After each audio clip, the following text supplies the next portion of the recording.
ნიკამელია იმყოფება ახლა ჩვენთან ერთად და მასთან გავაგრძელებთ საუბარს. ბატონო ნიკა, ჩვენ დღეს მოვისმინეთ ირაკლი ღარიბაშვილის განცხადება, რომელმაც შეიძლება ითქვას, რომ მოლოდინს ნამდვილად გადააჭარბა დღეს ქვეყნის პრემიერმა პირდაპირ თქვა, რომ საქართველოს არაფერს გააკეთებს და ქართული ოცნების პოლიტიკა არის მოქმედობა და უბრალოდ დაკვირვება. როგორი უნდა იყოს საქართველოს რეაქცია და მოქმედებები? დიახ, ჩვენ არაფერი განსხვავებული სამწუხაროდ არ მოვისმინეთ დღეს თბილისში, უბრალოდ თბილისში გაკეთდა განცხადებები ქართულ ენაზე და მოსკოვში ანალოგიური განცხადებები კეთდება რუსულ ენაზე. ეს არის და ეს. დღევანდელმა დღემ საბოლოოდ დაადასტურა, რომ ჩვენ ყავს თავიდან ბოლომდე კრემლის მიერ კონტროლირებადი ხელისუფლება.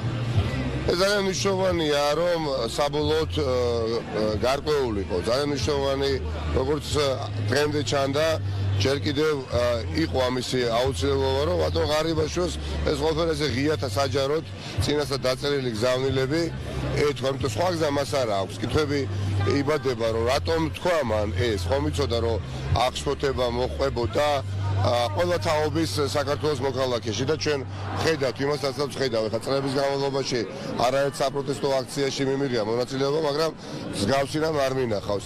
მათ შორის არც 20 ივნის.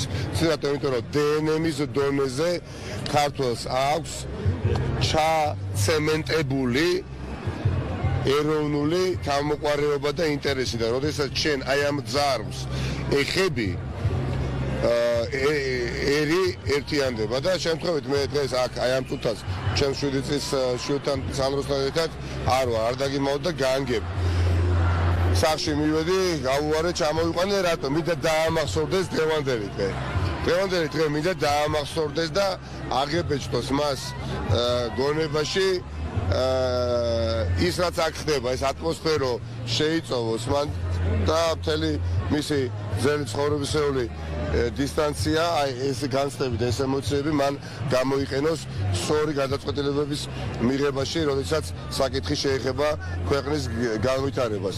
დღეს ღარიბაშვილმა უკიდურესი შეურაცხყოფა მიაყენა უკრაინა და ქართულ ხალხებს. წარმოიდგინეთ, ვიდრე ჩვენ ახლა ვსაუბრობთ, აი სანდროს ასაკის ბავშვები, ხო? არიან საკუთარ დედებთან და მამებთან ერთად, ძირითადად დედებთან, ბებიებთან ერთად სარდაფებში, თავშესაფარებულები, კიევში, უკრაინის დიდ ქალაქებში, მამაკაცები ფრონტზე, ქალები მეტროსადგურებში. იარაღი რიგდება და ისინიც იცავენ ჩვენს შვილებს, ჩვენს მომავალს, დაცულს და ნათელს, ხო? და ამ დროს გამოდის უკრაინელი გმირი ხალხის, მეგობარი ხალხის და მთავრობის ხელმძღვანელი გასაბჭოების წლისთავზე და ამბობს იმას, რასაც ამბობს. ეს არის უპატიებელი ნებისმიერი ქართველისთვის, განსაკუთრებით ადამიანისთვის, რომელიც სახელმწიფოს სახელით საუბრობს. და კაცმა რომელმაც თქვა, რომ ავია მიმოსვლა არის შეჩერებული და როგორ ჩავსულიყავი აბა კიევში სოლიდარობის გამოცხადებისთვისო, გამოსაცხადებათო. აი აქ რა უშლის, რომ ჩამოსულიყო დაუშვათ ჩასაბრებული ადამიანი რო ვიყო.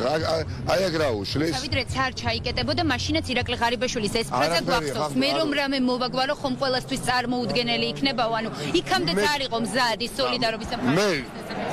ძალიან ბედნიერი ვარ რომ ვდგავარ ახლა აი აქ გზის სავალ ნაწილზე და არა სამე სცენაზე და ისიც ძალიან მიხარია რომ დღეს აქ სცენა არ არის და ტრადიციული მიკროფონები არ დგას იმიტომ რომ ის არაორდინალური ვითარება რომელსაც ჩვენ ახლა თვალყოს ვადევნებთ არის ის რაც გადაარჩენს უკრაინას და ქართულ ხალხს დიახ ჩვენ ვიგრძენით დამცირებულად თავის შემწყვა, იცით, შემწყვა ჩემი წინაპრების, იმ ჯარისკაცების, იმ მეომრების, რომლებსაც სიცოცხლე გაიღეს ქვეყნის თავისუფლებისთვის, ხო?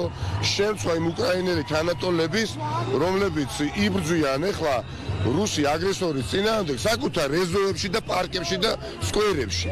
და ვინმეს იმედი თუ უნდა ქონოდა უკრაინელს ამ მნიშვნელოვან ეგზისტენციალურ დღეებში მათთვის წესიდარიგით უნდა ყოფილიყო საქართველოს ქართველი ხალხი და ამ ქვეყნის ხელისუფლება და ამ დროს ხელისუფალი გამოდის ამბობს იმასაც ამბობს, ამიტომ მოვალეთ თვლით თვითონ ჩვენგანი ვიყოთ აქ სადაც ვართ. მე არ ვიცი ღარიბაშვილმა როგორ უნდა მართოს თუნდაც ნომინალურად მომდენო დღეები და პერიოდი სახელმწიფო. აი ეს ახალგაზრდები სხვადასხვა ასაკის წარმომადგენლები ხო ვერ შეეგუებიან არა უბრალოდ იმ ადამიანს ვინც ზურგი შეაქცია ქვეყნის ინტერესს თავიდან ბოლომდე მარიონეტის ცუდი სიტყვა არ ასახავს რეალობას. ქართულად მოლაპარაკე კრემლის მიერ დანიშნული რუსი ჩინოვნიკი ყავს დღეს შენ სახელმწიფო კანცელარიაში და ეს გაიგო მთელმა საქართველოს და ამის გამოძახილი და ანარეკლია ესაც დღეს აქ ხდება. დიდი